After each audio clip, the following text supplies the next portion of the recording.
This is the brand new, totally redesigned 2021 Jeep Grand Cherokee, and today I'm going to review it and tell you why I think this model specifically just changed the game for luxury midsize SUVs. Yes, I did say luxury. Stay tuned.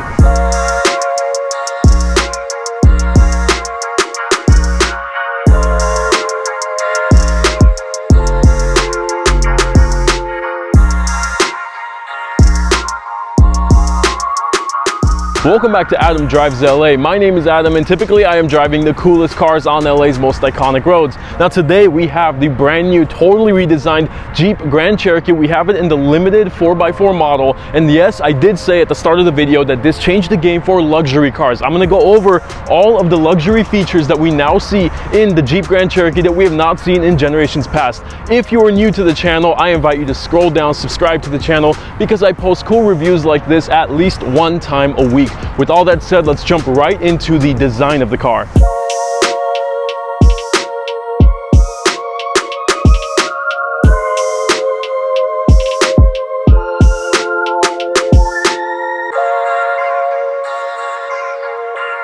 All right, let's start up front. So the first thing you notice immediately is that 7-slot Jeep grille, very iconic to Jeep, very expected. You have your LED headlights with the chrome trim. Now, because this is a limited model, you have your LED fog lights. You've got some fake vents here, which I hate, but you've got sensors all over the car. Notice you've got your front camera with the cleaner underneath it. As I said, this is no longer the Jeep Grand Cherokee we're used to. This comes with your lane departure warning, your active cruise control. All the features you've expected from the German mid-size luxury SUVs are now here in the Jeep Grand Cherokee. As we wrap around the side, pretty generic expected wheels for the Jeep Grand Cherokee, but three things hit me on the side of this car right away. First, the USA flag. I love that. I want to see more of that on more Jeeps. Keep it up. Two, check this out. Look at this chrome trim that starts at the mirror, right? Watch where it goes. It's not going to drop in the A pillar, not the B pillar, not the C pillar. It goes all the way around the back of the car to the front of the other side, connecting to the mirror. Very cool. One continuous trim piece. You never see that. That tells you that they put some real time and effort into designing this thing. In the back, you'll see you've got more LED. You've got your hidden exhaust underneath. Not crazy about that, but it's better than faking it. This is the L. We're going to talk a little bit more about that when we get to the interior. 4x4, as I said, the limited. Now, the third thing that hit me when you see the side of the car, and this gives everything away, that really tall roofline, almost like a minivan. The reason for that being, this is the first of 5 generations of Jeep Grand Cherokees that offers a third row seat. We're going to talk a little bit more about that as we jump inside.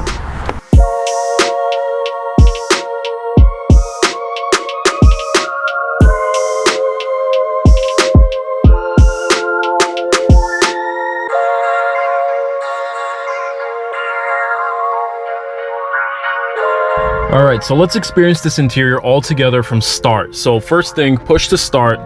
As it turns on, the first thing you're gonna notice, large 10-inch display here, all digital in the gauge cluster. You have another 10-inch display here. We're gonna get into this afterwards. First, let's talk about the gauge cluster. You have a few options to go through. As I said, totally digital. Now, the coolest things here to me are, first, you can go through here, and although you keep your important information still there on the side, you go through basically every other piece of information you need for your car. It's like having 10, 20 other gauges. Tells you all you need to know. Now, the other cool thing I like, watch this. Besides this being your lane departure warning, so as I'm driving, if I start to lean a bit towards the left or to the right, these will light up and it'll tell me which lane I'm getting too close to, and it'll actively start to steer the car for me. But the coolest one, look at this. It tells you your pitch angle on both the front and the back and the side to side. How cool is that? That you can configure all this. You still have even more options, but I like to keep it pretty simple. Have the big gauges unless I'm driving or doing some off-roading. Next, let's get into the steering wheel. Now, this is the only part of the car that I can honestly say still feels and looks cheap. It looks like it's out of an older Jeep. It doesn't look new. Now, it does have the newer logo, although it's the same logo, just a new way of framing framing it, so I like that, but the rest of the wheel doesn't match. Now I know with the upper trim you can get the piano black buttons, some more aluminum trim, but this one has these really cheap kind of plastic buttons with this fake aluminum that goes around. You have a little bit of wood that's not too noticeable, but like I said, this is the one thing that still feels cheap, especially as you look around to the rest of the interior. The massive digital displays all around you, this heavy knob we'll get to in a moment, but I wish this was still redone a little bit nicer. Now one thing you'll notice right away is paddle shifters, right? You notice them, but as you come around the back, check this out. They only go about halfway, maybe not even half, because they want to preserve these two buttons on both sides. These are your radio controls and your volume control. I get it, but at the same time, like, we're so used to clicking with all four fingers to shift through gears on the paddle that I found myself constantly raising and lowering the volume when I was trying to shift into a different gear. So something I would have changed, but again, honestly speaking, this is the one part of the car that still feels really cheap. As we go through the rest of the interior, you'll see they've really revamped this car. So just a quick glance at this door, you do have a nice wood trim with some aluminum down here. Now again, in the upper trim models, you do get more materials, a little bit more aluminum, so it looks better. On all of them, you have your Alpine system, which you can upgrade to a Macintosh system. It also sounds good, but the Alpine is fine. Now the main change is going to be felt in the overall materials. Check this out. You have your metal and wood trim that starts all the way there, comes around all the way to the end of the car, wraps back around. You still have it continuing on the door. The design is nice. These elements that make it feel like a cockpit. You of course have this super long dash up here. I can't even reach the end of it to get to the windshield, but it's very far away, and the hood is even further. So if you're looking for a big mid-size SUV, this is it. It feels massive. Even the push to start here, look at that, with the metal slotted trim, that gets cold to the touch. It feels so good. Your visor up here, you have a pretty generic look, but it does have this nice vanity light touch to it. Looks good, feels good. Now up here, I'm still not 100% used to this, but this does have that flipping to the camera. So moving around, as you see that, you're missing so much, but because of the third row, they had to include this. It is something you're going to start to see in almost every car. Let's talk about my favorite part of this car's interior, and that would be this waterfall design. Now, I've called it the waterfall because it's this one big cohesive shape that slopes down. You do have a ton of piano black, so when the screen is off, of course, you will see a ton of fingerprints. It's going to be up to you to keep it clean. But let's go through it one by one together. First, up here, you're going to see all your buttons. That's going to be your auto start stop that turns that on and off. This is going to be your lane departure warning, turns that on and off. It's pretty aggressive, so I can see myself turning that off often. Your traction control, probably a few other stability control features will go off with this.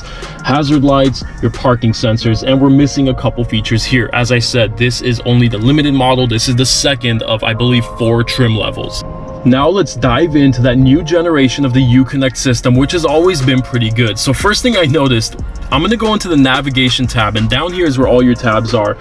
First thing is, automatically it's telling me the prices of all the gas stations around me. I love that. That's a cool feature, especially now we have insanely expensive gas here in Los Angeles. But let's start from the home page. Of course, you've got 2 screens. One was for Apple CarPlay, which I have not connected, but check this out. You can actually add a page, you can delete pages, you can restore pages. Very cool and super responsive. It's very fast how everything works. You go into media, of course, this is where you can connect, you can do everything, go through your sources, all of that. So we're not going to go too deep here. It's pretty much as expected. In your comfort settings, you'll notice I've got heated and cooled seats. I've got my heated steering wheel up here. I'm going to turn that off. I can rearrange the air coming from me or for the rear passengers. This is a very cool feature. I like that. It's very simple how it's done. And again, besides having all of this here, of course, as many people have said, we like to have it down here as well. So you've got your physical buttons, and they've kind of put them down here where it's a little bit hidden, and it's a good thing because you're probably not going to use them too often if you get used to this system, or you're just going to get used to these and not use the digital system, which is probably what I would do. As we connect to the Uconnect system, we've already seen the navigation, so I'm not going to go there. Phone is what you expect, is to connect your phone. Vehicle has some cool settings, so of course you can dim your mirror. Here we have our front facing camera, so as we go there, I'd like to clean it. You click that, washes it for you, you watch it as it happens. Here's your rear camera. You can zoom in and out. I love that, very high quality. So as we get out of that, you've got your surround camera, you've got a couple other things, but watch this. You click off-road up here, launch my off-road pages. Check this out. First off, in vehicle dynamics, this is active. As I'm turning the wheel, watch this. It's turning for me. It tells me my transfer case is locked, and it is actively telling you everything that I'm doing with the car. Same with your gauges. You can turn this on. These are all live. These are active. Pitch and roll. Again, we saw this in the dash up front in the gauge cluster. In your select terrain, this is something I complain about with a lot of other cars. They need to keep up with this system. Look at the animation that happens as I'm scrolling through them. Watch this. That's snow. Here's your sand and mud. And let's go down back to sport. You'll see each one has its own animation. It's on a racetrack. That's a little bit silly for a V6, but here we are. And finally, you have your apps page. Now going into here, it's not that interesting. It's just a lot of the settings in your media. Of course, you go up your audio settings, your comfort navigation. So it's just settings. So I'm not gonna really go too deep into it, but a super responsive system. When you click screen off, anywhere you touch, it'll turn back on instantaneously. When I say responsive, I mean, look at this. It is like on par with an Apple iPad. It's super responsive. Uconnect has always been pretty good for its time. Now we'll see how it ages. Now down here, you've got your main climate control buttons, of course, your volume for the radio. You've got your tuner. These are things that we don't want to be digital. Everyone always wants these to always be here. Down here, it's not just a blank panel. Check this out. This opens up. You've got your USB and your USB-C. Watch this, the wireless charger. This is something I wish they all had. As you put your phone down, here is a little light. Watch this. It's gonna turn blue or red depending on if your phone is being charged or not. There's the blue light confirming to me my phone is not just sitting there and I didn't put it in the right place, that it is in fact charging. That will turn red if my phone moves because of the way I drive. We're gonna close that. Here you've got, of course, your drive selector, your gear selector, I should say. I love it. It feels super heavy. It vibrates and it responds as soon as you click it. You've got your drive selectors here, your drive modes, I should say, going in here. And if you get a different trim level, you will have another complementary piece on this side that goes to your 4 high, your 4 low, your 2 low, all of that. Your cup holders with a really odd shape around it. And of course, 2 levels of storage back here. Let's hop into the second row. Now, the first thing you'll notice, this has the optional captain's chairs. This is a 6-seater. You can do a full bench and get the full row for 7 seats. Now, the captain's chairs in the second row, they're told, has been made to fit comfortably full-size adults. Now I will say tons of headroom up here. We don't have that panoramic roof as the upper trim levels have, so that is an option. This one doesn't have it. I would recommend getting that, but tons of legroom, tons of headroom. You have, of course, more USB, USB-C up here. You have some climate controls. You have heated and cooled seats in the rear.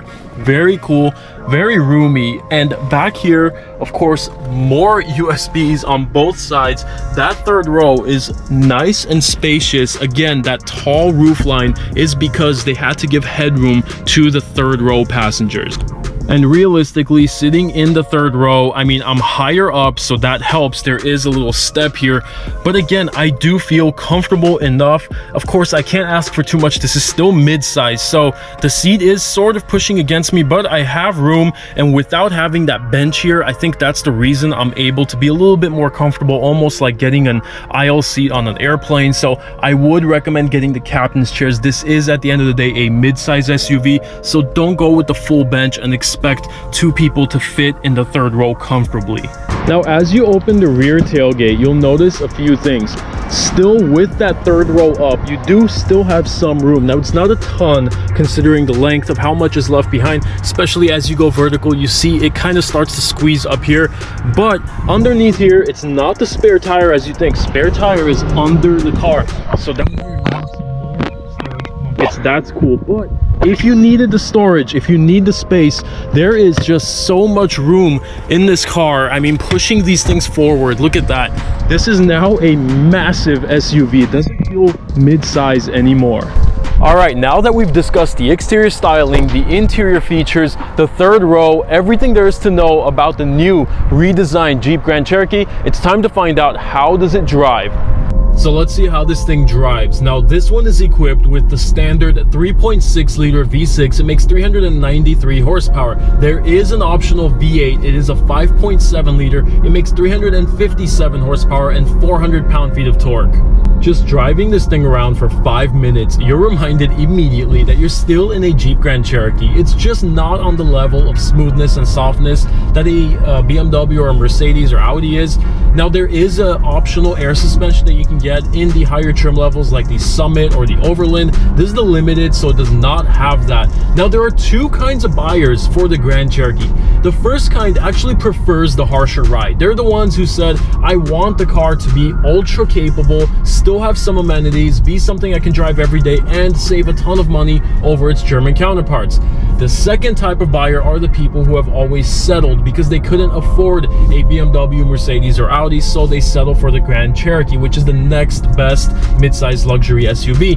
Now that settling factor has kind of left. This is not settling anymore. We're in a beautiful interior. Like I said, this waterfall treatment down here, the materials, everything is just so modernized. You feel like you're in a new car, and that was always something that was missing from all the previous Grand Cherokees. They all felt dated from the day they were made. You had a brand new one and it felt like it's just not on par with new German mid-size SUVs. Now driving it around, I do feel that lane departure warning really doing its job and kind of pushing me back into my lane as I'm moving around, kind of testing out the handling and the steering on this. Now the steering, I will say, this is just one of those steering wheels. You kind of need to keep both hands on it at all times. It's pretty light, and with that extremely aggressive lane departure system, it just really throws you around the lane. So you kind of need to be more alert than with other cars. As for the power from the V6, it's enough, but it does not feel fast. You can't say it's a fast truck. Now, if you really wanted one, there is that V8 option with the 400 torque, so definitely go for that.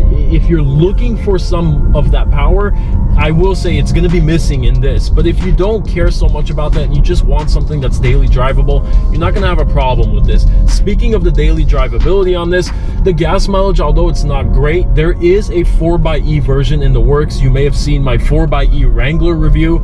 There is a 4xe in the works that's confirmed, and although it's not confirmed that there's an SRT version, I would almost guarantee you there will be. And finally, let's talk pricing. Now, the starting base price of a Laredo Jeep Grand Cherokee in 2021 is about $35,000, so you're below 40. Now, once you get into the limited model, which is what this is, you're starting to get into the 40s. And once you go into the Summit, for example, which is your top trim level, you're going to be in the 60s. It starts around 50 something and it gets into the 60s. That's a lot of money to pay for a Grand Cherokee at the end of the day. Now you're pretty deep into the luxury mid-size SUV market where there's a ton of competition, and when you stay below in the 40 range where you're in the limited like this one, there's not too much competition. So I would stay in the limited package. This is the one to get. I think the one I'm in now, just add a couple of features here and there. If you can get that panoramic roof, that really opens up and makes the interior feel that much more luxurious, that much more roomy by being open up top. There's a little bit more excitement to it when you come inside and you look at that giant open top.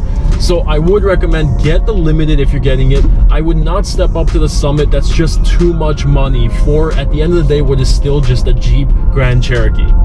And there you have it. We went through the interior, the exterior, all of the new features of the new Jeep Grand Cherokee. I will say, I am in love with the direction they are headed. They are now really pushing this interior into more of that luxury segment where it starts to make sense in its price point, whereas before they were always that really utilitarian and kind of left behind and dated interior. So I understand where they came from, but I love where they're headed. Now, if you agree, if you disagree, let me know in the comments. I want to know, will you now consider this when you are looking for a luxury mid-size SUV? This has the third row, so that excuse is no longer there. Let me know in the comments. While you're down there, give me a like, help me with the YouTube algorithm. With all that said, thank you so much for watching. I will see you in the next car.